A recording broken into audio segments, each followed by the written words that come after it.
Ensonga z'okufa kwa Speaker omukulu amanyiddwa nga Jacob Oulanyah zikyalanda oba zikyagendera ddala mu maaso olw'ensonga nti kyaddaaki Wikipedia omukutu oguprofilinga abantu naddala abanene mu nsi yonna nagwo gwavuddeyo ne guba nga gukonfaminga nti omukulu Speaker Jacob Oulanyah mufu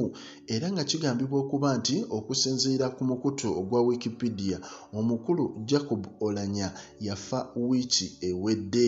era ekintu kino kyewuunyisizza nnyo abantu bangi nti lwaki kyavuddeyo bwe kityo kati ate ne wabaawo omwogezi wa Speaker owa Paalamenti amanyiddwa nga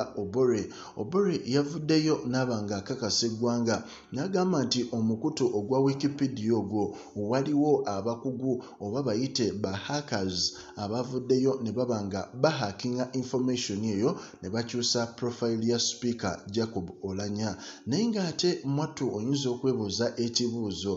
hackers bano kiki ekiba kibaleetera okukyusa profile ya Oulanyah yadde ekituufu omuntu oyinza okuba tomwagala naye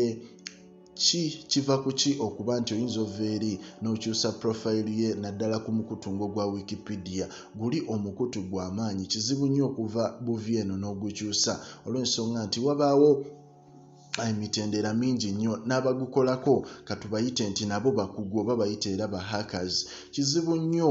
gwe haako wa bulijjo okuva eri n'okyusa bukyusa kwa ebintu byonna ebikwatagana ku mukutu ogwo gwa Wikipedia kuba singa kyaliwo ekityo singa abantu bangi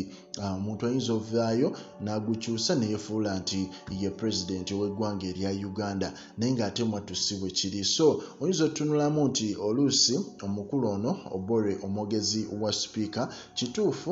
abakugu gye bali naye nga kino ndabanga ekyokwekwasa nti waliwo abakugu abavuddeyo ne baba nga bakyusa ku mukutu guno naye nga wenjogerera essaawa zino embeera ya bunkenke nnyo mu ggwanga erya Uganda olw'ensonga nti buli omu tamanyi kiddako naddala ababaka aba Paalamenti yo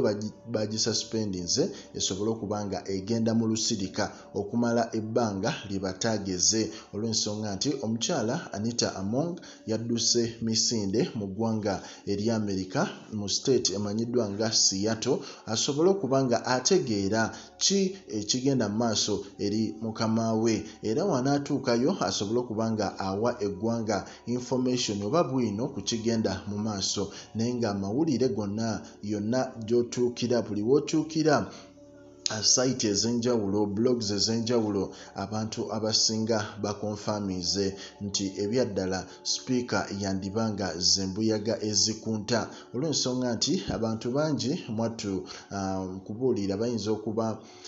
ensonga lwaki banguya okufa kwa Speaker yadde tewannabeerawo nnyo confirmation abantu bangi bingi ebibakoleddwako naddala gavumenti eno eriko kyova olaba nti buli muntu agisupportinga wafuna obuzibu bwonna mwattu ate bamwanguya ogezaako kubanga balabikira ddala nti afiira mu firimu ye eyo gy'aba yatandika era twalaba n'omukulu erweru emabegako awo yali asaba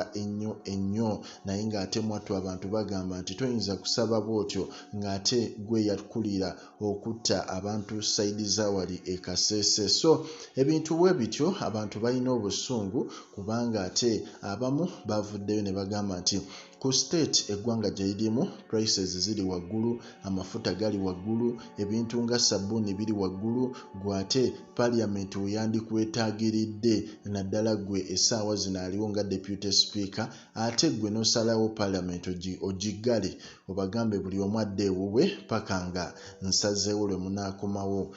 ebintu ng'ebyo abantu bawulirira ddala nga naddala teri afa ku muntu wa wansi ebintu ng'ebyo binyiriza ddala bannayuganda naye nga embeera bw'etyo bwekyali kyaddaaki abakulu bagambye nti okusinziira ku Wikipedia yaleese bwino n'eraga nti omukulu ono ye yakutuka dda okitegeera yakutuka dda so ffe tulinze update okuva ewa Anita Among tulabe kikyagenda okonfamingira eggwanga